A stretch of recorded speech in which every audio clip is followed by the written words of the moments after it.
Forward interest rate, ये ना अलग तरह का कॉन्सेप्ट है, इसको यूं समझो, आप ऐसे समझो, मैं एग्जांपल से बताता हूं। मैंने एक आदमी को 1,000 रुपये दिया, वो कहता है 1 साल बाद पैसे लोगे तो मैं 1,010 दूंगा, 2 साल बाद पैसे लोगे मैं 1,019 दूंगा, 3 साल बाद पैसे लोगे तो मैं 1,025 दूंगा। तो इसमें हम ये कह सकते हैं कि जो इंटरेस्ट है या रिटर्न है वो 1 ईयर की तो क्या है 10 रुपए, और सेकेंड ईयर की रिटर्न क्या है वो 9 रुपए है। क्यों? सेकेंड ईयर के लिए देने के लिए तो 9 ही मिले ना, अगर 1 साल बाद लेता तो 110 मिलते, 2 साल का क्यूमुलेटिव 19 है, पर दूसरे साल का क्या हुआ 9, नहीं समझ आया, और तीसरे साल का क्या हुआ 6। ये मतलब हमने अलग अलग साल का बताया है, यानी पहले साल 10 मिलेगा, दूसरे साल 9 मिलेगा, तीसरे साल 6 मिलेगा। ये मैंने आपको एब्सोल्यूट अमाउंट बताया। रिपीट, अब यही चीज मैं इंटरेस्ट के टर्म्स में बताऊंगा, तो वहां इतना इजी नहीं है जितना इजी मैंने ये बताया, क्योंकि वहां हमें इंटरेस्ट परसेंटेज टर्म्स में बताना है, वहां इतना इजी गेम नहीं है, पर मैंने उसके लिए आपके लिए इजी बनाया हुआ है, ये फॉर्मूला बनाया हुआ है। सुनो ध्यान से, आप क्या करोगे, ध्यान से सुनो। मान लो एक क्वेश्चन से समझ में आएगा, एक्चुअली ऐसे समझ नहीं आता, ये इसकी प्रॉब्लम ये नहीं समझ आया, ऐसे समझ में नहीं आता। इसको कैसे करोगे आप जरा समझो। इसको आप यूं करोगे, जैसे क्वेश्चन से समझते हैं, ये फॉर्मूला लगेगा, क्वेश्चन से समझ में आ जाएगा आपको। जैसे ये बड़ा पॉपुलर सवाल है, कहता है फेस वैल्यू डिवेंचर्स की 1 लाख है, यानी रिडम्पशन पे तो कॉमन सेंस से आपको क्या मिलेगी 1 लाख, हाँ कि ना? अगर आप 1 साल वाला लेते हो तो कोई इंटरेस्ट नहीं मिलेगा, आपको 1 लाख मिल जाएंगे, और अभी वो बाजार में कितने का मिल रहा है 90,500। तो पहले आप फर्स्ट ईयर की रिटर्न लगाओगे, किसकी निकालोगे फर्स्ट ईयर की। फर्स्ट ईयर के लिए सिर्फ इतना वाला पार्ट से सॉल्व करोगे R1, राइट। अब वैल्यू बॉन्ड की कितनी है 90,050, पहले मैं किसका निकाल रहा हूं फर्स्ट ईयर का, तो वैल्यू बॉन्ड की क्या हो गई, मैं फॉर्मूला लगाऊंगा ये CF1/1 प्लस R, तो वैल्यू बॉन्ड की क्या है 90,500, और 1 साल बाद मुझको क्या मिलेगा 1 लाख। अब इससे मैं अपना R1 सॉल्व कर लूंगा, सॉल्व करो R1 क्या आ रहा है 1 लाख डिवाइड बाय 90,500 माइनस 1, 0.10497 आ रहा है, तो दैट इज 0.105 कह सकते हो, 10.5% हो गया। तो return for the first year is 10.5%। अब आप निकालोगे सेकेंड ईयर की। स्टाइल मैंने कहा ना ऐसे समझ में नहीं आता, एग्जाम्पल से आता है। अब सेकेंड ईयर अगर 2 साल वाला आप लेते हो तो आपको 10% तो ब्याज मिलेगा 2 साल के लिए, 2 साल बाद कितना मिलेगा 1 लाख, और आज कितना इन्वेस्ट होगा 96,500। अब ये फॉर्मूला आप 2 साल के लिए एक्सटेंड कर दोगे। ध्यान से सुनना, अभी गेम खत्म नहीं हुई है। तो फॉर्मूला क्या हो जाएगा 2 साल के लिए, V0 is equal to CF1/1 plus R1, क्योंकि पहले साल का इंटरेस्ट R1 है, फिर CF2/1 प्लस R1, और दूसरे साल क्या है R2। अब वैल्यू ऑफ बॉन्ड क्या आज 96,500। 1 साल बाद आपको क्या मिलेगा 10% इंटरेस्ट यानी 10,000, और इसको डिस्काउंट करोगे 1 प्लस 0.105 से, ये जो आपने ऊपर सॉल्व किया था R1, प्लस 2 साल बाद क्या मिलेगा 10,000 इंटरेस्ट के और 1 लाख रुपए रिडम्पशन के, दो चीजें मिलेंगी 2 साल बाद। इसकी प्रेजेंट वैल्यू निकालोगे 1 प्लस 0.105 R1 हो गया, और 1 प्लस R2। अब आपको R2 सॉल्व करना, समझ आया स्टाइल, ट्रिक समझ में आई? तो फिर सिर्फ सेकेंड ईयर का अलग से रिटर्न मिल जाएगा। कैसा लगा? थर्ड में फिर R1 R2 डाल के R3 सॉल्व करोगे। इसमें हम ये मान रहे हैं सेकेंड ईयर में कि फर्स्ट ईयर हमें 10.5 की रिटर्न चाहिए। रिपीट, फर्स्ट ईयर 10.5, क्योंकि हमें अलग से अगर एक साल वाला लेते हैं तो उसमें 10.5 रिटर्न मिल रही है, तो हम फर्स्ट ईयर की तो 10.5 ही चाहते हैं, तो हमें सेकेंड ईयर की क्या मिलेगी। जैसे मैंने अपने एक सिंपल एग्जांपल में बताया था कि एक साल बाद तो 1010 दे ही रहा है, 2 साल बाद 1019 दे रहा है, तो दूसरे साल के लिए तो मुझे 9 ही दे रहा है ना सिर्फ।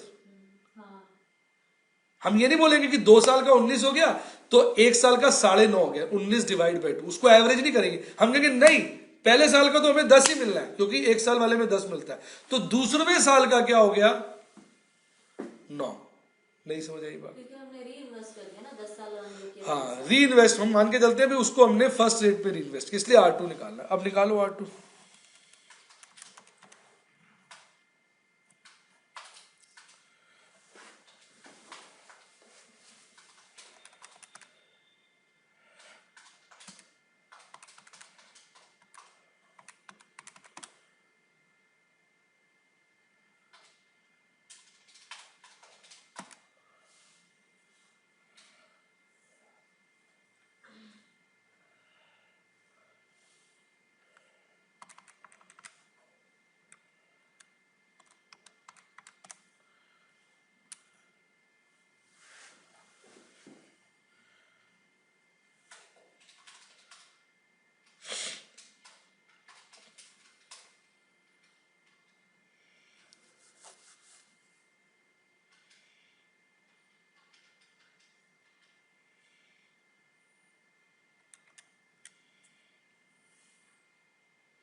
$13.83 आ रहा है, देखना 96,500 is equal to 10,000 divide by 1.105, 9,049.77 plus 1,10,000 divided by 1.105, 13.83 ऐसे। 1,452.4849 ही कह लो डिवाइडेड बाय 1 प्लस R2। यार अब सॉल्व कर लेना, मैंने आपको थोड़ा सॉल्यूशन भी दिखा दिया, वैसे तो कैलकुलेटर में सीधा ही निकाल लिया था मैंने। कैसा लगा जी आपको?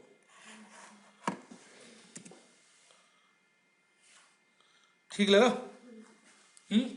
अब थर्ड ईयर का आप निकालो, तो थर्ड ईयर में क्या करोगे, इधर देखिए value is equal to CF1 upon 1 plus R1, CF2 upon 1 plus R1 1 plus R2 और CF3 upon 1 plus R1 1 plus R2 1 plus R3। कैसा लगा? अब इसमें वैल्यू देखो बॉन्ड की क्या है 97,000 और रेट ऑफ इंटरेस्ट क्या है 10.5%। वैल्यू हो गया 97,000, एक साल बाद मिलेगा 10,500 अपॉन 1 प्लस 0.105, 2 साल बाद मिलेगा 10,500 upon 1 plus 0.105 into 1 plus 0.1383 plus 3 साल बाद मिलेगा 1,10,500। 1,10,500 क्यों? इंटरेस्ट प्लस 1,00,000 रुपए रिडम्पशन के, तो इसको करोगे आप 1.105 इंटू 1.1383 और इंटू 1 प्लस R3। अब ये हो गया 97,000 इज इक्वल टू, मैं अलग अलग लिख रहा हूं सारे आपके लिए, 97,000 10,500 डिवाइड बाय 1.105, ये हो गया 9,502.26 प्लस 1.1383, ये हो गया 83,000 नहीं नहीं, 8347.77 किलो प्लस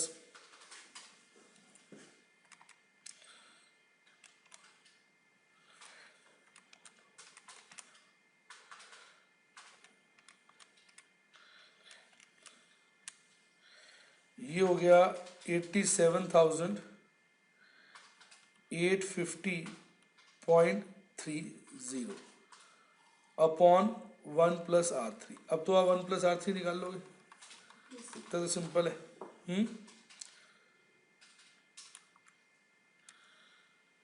ये आ रहा है 1.1099, तो R3 क्या हो जाएगा 0.1099, क्या हो जाएगा 10.99, दैट इज 11%। बताओ कैसा लगा, ये बात चेक करो, 11 ही आ रहा है ना, देख लो एक बार। आ गया समझ में, forward rate of interest. Yes, sir.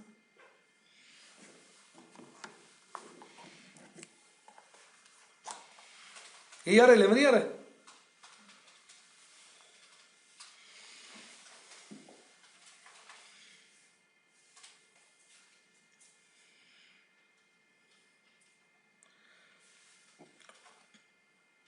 मैं तो सोच रहा हूँ बच्चे फास्ट है, मेरे स्लो चल रहे हैं।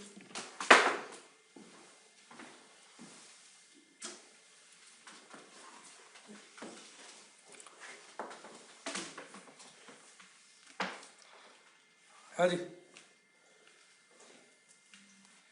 इधर से कैलकुलेशन चेक करते रहो ना मेरी, क्रॉस चेक कर लो आप, ठीक है कि नहीं।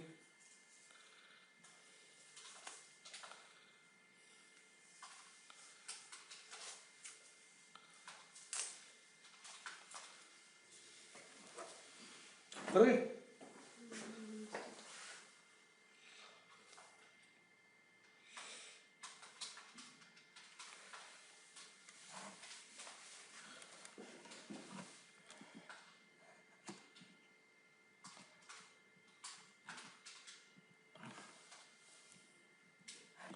कुछ गड़बड़ लग रही है मेरी कैलकुलेशन, एक मिनट, गड़बड़ है मेरी भी।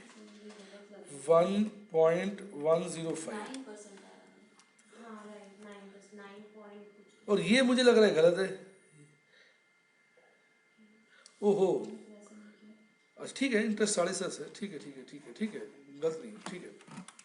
हाँ ठीक है, तो अलग अलग वैल्यूज चेक कर लो ना, सही है कि नहीं। लो पूरे चेक कर लेता हूँ आपको। 97,000 तो हो गया मेमोरी प्लस, फिर 1010,500 डिवाइड बाय 1.105 मेमोरी माइनस 9502.26, बिल्कुल ठीक है। फिर 10,500 divide by 1.105 divide by 1.1383 memory minus 8347.76 भी ठीक है। अब लास्ट वाले पे आ जाओ, लास्ट वाला 1,10,500 डिवाइड बाय 1.105 डिवाइड बाय 1.1383 87,850, यही तो आ रही है, ठीक है। अब डिवाइड मेमोरी रिकॉल 1 पॉइंट, बिल्कुल सही आ रहा है, ये बिल्कुल टर्न आ रहा है, ऐसे मत करो, बिल्कुल सही आ रहा है।